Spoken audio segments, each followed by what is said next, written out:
Hey, good morning, everybody, and welcome to the Volunteer Awards for 2020. I'm so grateful to be here with you all presenting these awards virtually. I wish we're pre-recording this, and I wish that we were all together, but all of the awards that you're going to be hearing about, we've actually awarded in advance, and you're going to see some pictures. So it's unusual circumstances, but I'm really pleased that we could put this together, and I'm excited to give out these awards. So let's move forward. The volunteers are really the heartbeat of the Bruce Trail Conservancy, and we're so grateful for all the things you do. Thanks to every single volunteer out there who's making a difference for the BTC and in their community.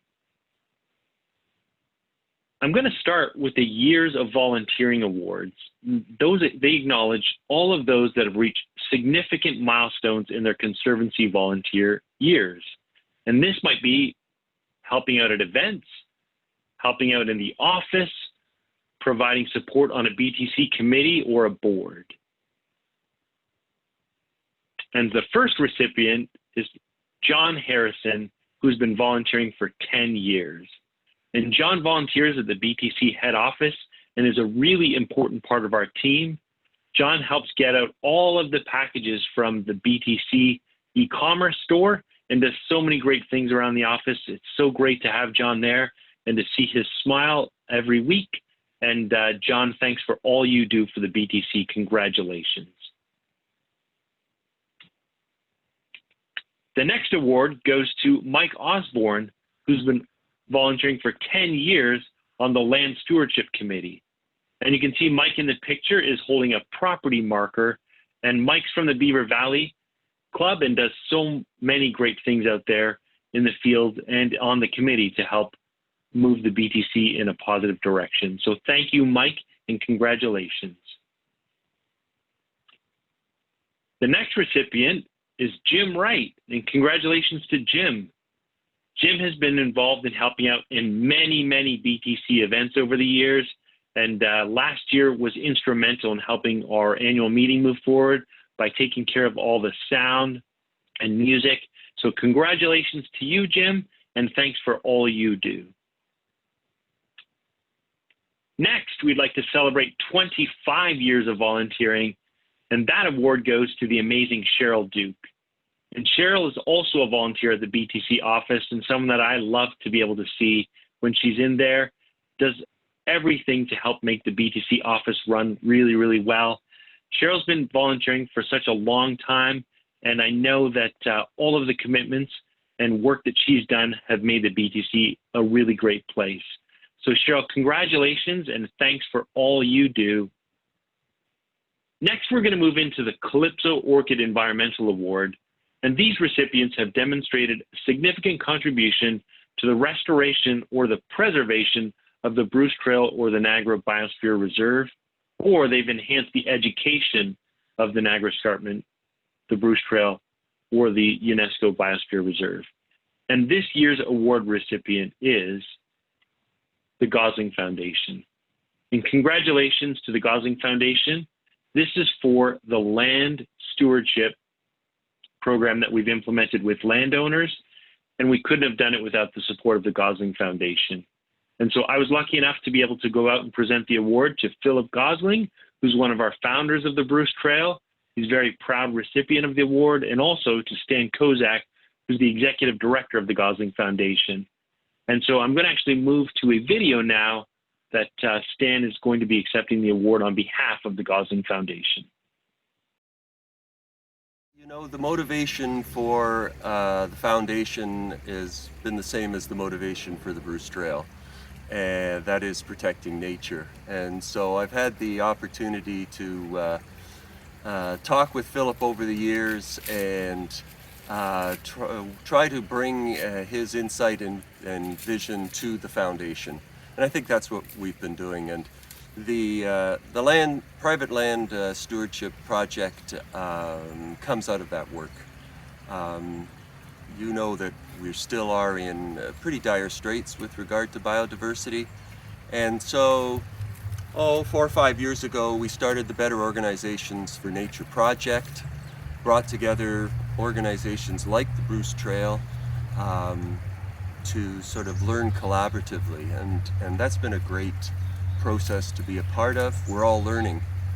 Out of that process, 3 of those land trusts, the Bruce Trail Conservancy, Couchiching Conservancy, and Nature Trust of New Brunswick, got involved deeper, and through their interactions, sharing their problems, bringing this engagement, organizing worldview, they came up with the Private Landowner Stewardship Project. And of course, the foundation is thrilled to see that development, to see that expansion of land trusts to take on work with private landowners. And so thanks very much for the recognition, but in turn it's a recognition that we're all growing and stepping up to the need, and let's keep doing that. Next, we're moving into the Ross McLean Volunteer of the Year Award. And this is a newly named award. We have had a Volunteer of the Year award before, but this year, sadly, many of you know, Ross McLean passed away, and we wanted to find a way to honor him. And Ross was really instrumental in getting people to volunteer for the Bruce Trail and to help organize people to get excited and help get things done all along the trail. So we decided to honor Ross by renaming this award, and I'm very pleased to announce the first recipient, and that is Joan Newfield. Joan, congratulations on winning this award. I know how much you do for your local club, but also for the BTC, and how much work you put into the membership committee and all of the other things you do with pulling garlic mustard and all the ways that you volunteer. We're really, really grateful for all of the things that you do, and you absolutely deserve this award. I know Ross really believed in the power of storytelling, and that's a tool that you've been using in your own club to help connect people to the trail. So congratulations to you, and I'm so pleased that you've won this award. And now we have a nice video to show you from Jill Smith-Brody. One of Joan Nuffield's volunteer roles is that of editor-in-chief of the Beaver Valley's newsletter, Beaver Tales. Joan frequently authors articles for the newsletter. In the most recent edition, Joan wrote an article entitled The Zen of Garlic Mustard Picking. The article was brilliant and a statement to the joys of volunteering. Joan ended by quoting Buddha, "If anything is worth doing, do it with all your heart." During this past year, Joan's roles include member of the Bruce Trail Conservancy's Membership Task Force and lead with the clubs on the topic of membership, leader of the Garlic Mustard Removal Brigade, Beaver Valley Board Director, Beaver Valley Volunteer Coordinator, Trail Captain for the Fairmount Side Trail, Trail Captain for Section 32 Beaver Valley Main Trail, Land Steward for the Bruce Trail Conservancy's Webwood Falls property, Flying Squad Volunteer, Secretary for the Hogs Falls Stewardship Stakeholder Planning Meeting. Joan's passion, commitment, and contributions are a reflection of the kind of spirit that gives strength to a grassroots organization that is the Bruce Trail Conservancy. Volunteers that give with all their heart. I am proud to present the Ross McLean Volunteer of the Year Award to Joan Nuffield. Yay! Thank you very much. Thank you, Jill. Thank you, Jill. It's an honor, really, to volunteer and to be part of this great organization. Thank you very much. So congratulations to all of the award winners today. I really wish that we could have been together, but I'm so glad that staff were able to work with you and find a way to get you your awards. So thanks to Jackie and Megan for helping to put this all together in a new world. And I'd also like now to turn it over to Dave Moule for the Trail Development and Maintenance Awards. And Dave Moule is the chair of the Trail Development and Maintenance Committee. Dave, over to you. Well, thank you, Michael, and hello, everyone. This has been a very unusual year, and for a while, we even considered not having the Trail Awards this year, but eventually we decided we would go ahead with it, and I'm glad we did. It was difficult to do trail work this year. We were not able to get out on the trail any time from early March until about the end of May. So we did give the clubs a little bit of additional time to get their projects finished and submit it to us. So 1 extra month this year. So what we're seeing today is stuff that was completed up till the end of July of this year.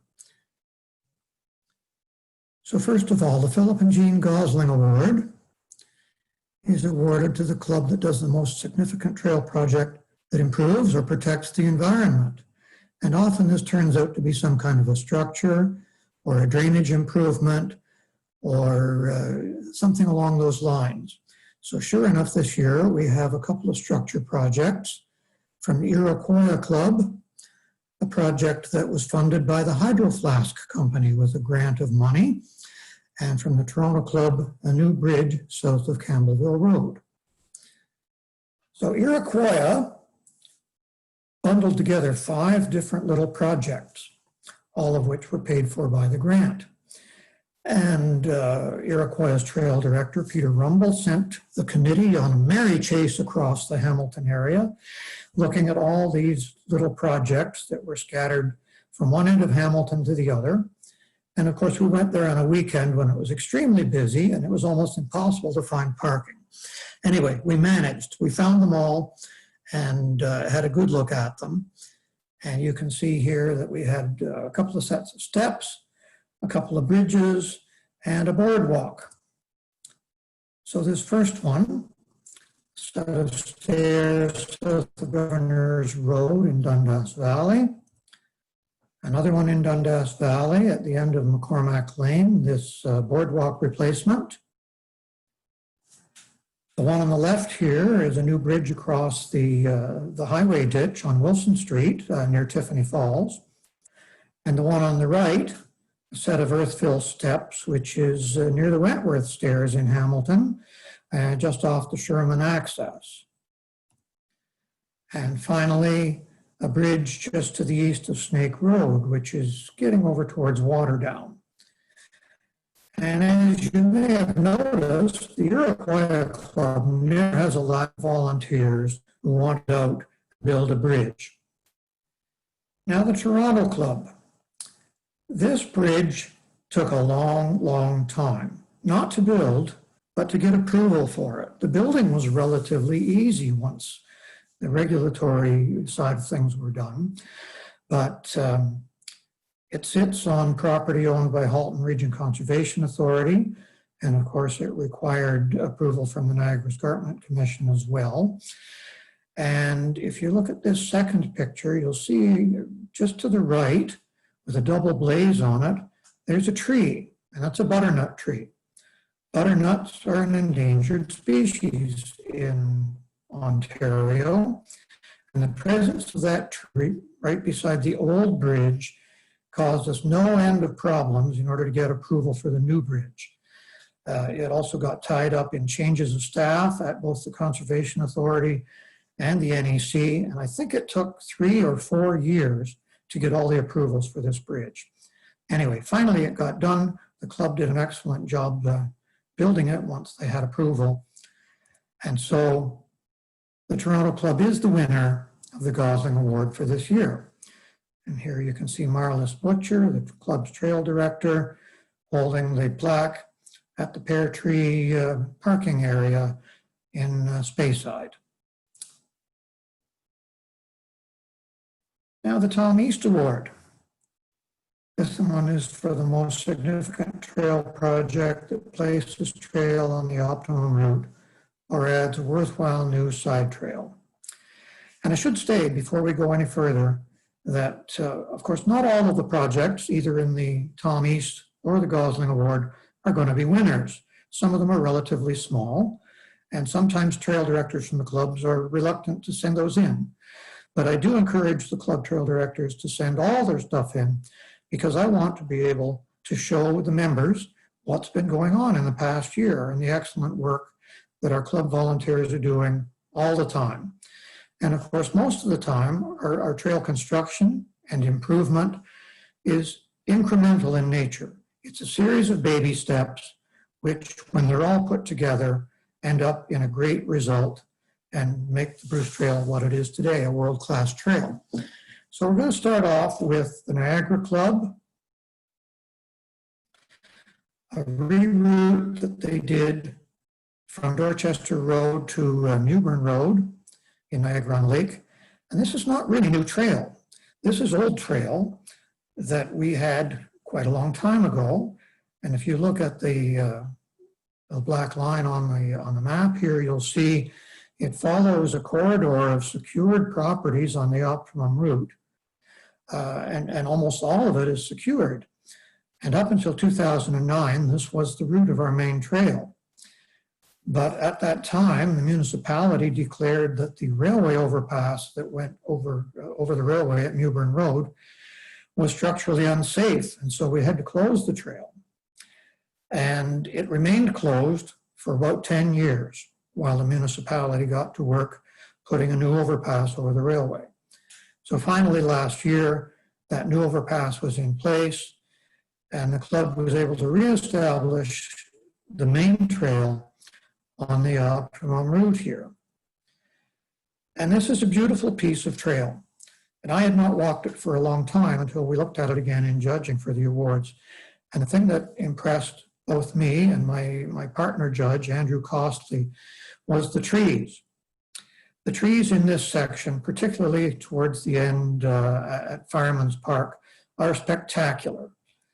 Unfortunately, the photos don't do it credit because when you're in the middle of the forest and the trees are climbing right up to the sky and the canopy is all closed in above you, you can't really get a great picture of them. But this trail section is worthwhile for anybody to go and take a walk through it now that it's main trail again, because I found the forest in this section was just spectacular. This nice little bridge is partway along the way.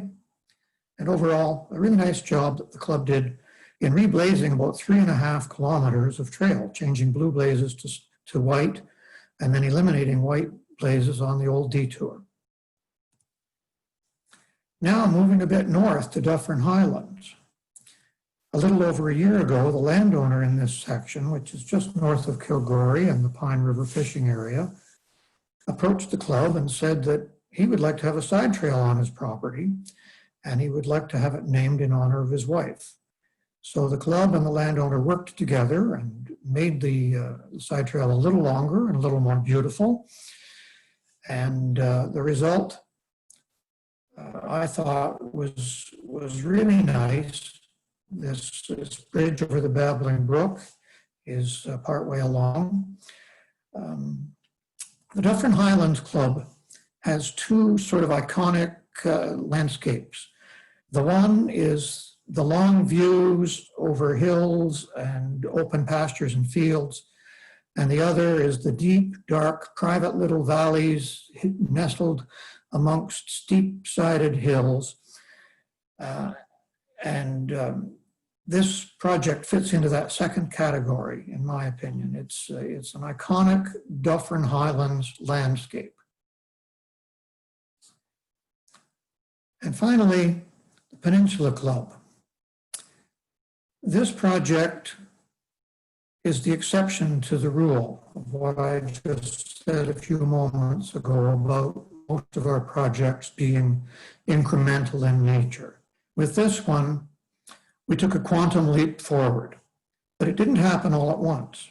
This is 6.5 kilometers of new trail, but it would not have been possible had it not been for land securement efforts that the BTC and the club took over the past over 20 years.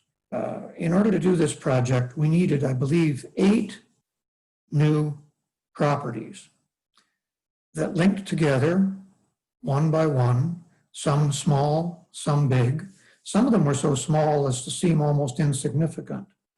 But in the end, every one of them was made use of and was essential in completing this project. The highlight, of course, was the construction of the staircase up the escarpment. And here you can see some of the Peninsula Club volunteers carrying those long pieces of Douglas fir lumber from the place where the truck dropped them off through the bush to the construction site. Here's one of the stringers for the longest part of the stairway, cut and ready to be installed. Here we see the crew working on the escarpment face, installing all the supports that were necessary. And this included drilling into the rock and gluing bolts into the rock. Here's one of the views from the very top. Below the staircase was a significant amount of talus slope. And this is a pretty steep and challenging climb. And so cable assists were put in order to enable hikers to get up or down from the stairway to the water's edge. And here's those big stringers now attached and with the stairs installed and the railings and the whole thing, very, very impressive indeed. So to no one's surprise, the Peninsula Club is the winner of the Tom East Award this year. Now, our final award is for an individual volunteer, the Susan Moleskovich Award, awarded to a dedicated volunteer who's been actively involved in trail maintenance and construction over a long period of time. And we had 2 nominees this year, and again, as always, very deserving. Jim Standen from the Iroquois Club, a trail captain of very long standing, and Carl Alexander from Dufferin Highlands, who has done just about everything in the Dufferin Highland Club over a long period of time. This was a really tough choice, and the committee had a lot of discussions back and forth as to who was going to be the winner, but eventually it was decided that the winner this year would be Jim Standen. So congratulations to him. And that's the completion of my presentation for this year. And finally, a great big thank you to every single volunteer out there. The Bruce Trail is better because of you. Your community is better because of you. And together, you're a part of our important volunteer family. So we have 1,400 amazing volunteers out there. And again, every single one of you is a really, really important factor in the success that we've been having. And we're so thankful for everything that you do. So have a great day. Congratulations to the award recipients. And we look forward to celebrating again together, hopefully one day soon. Take care. Thank you so much.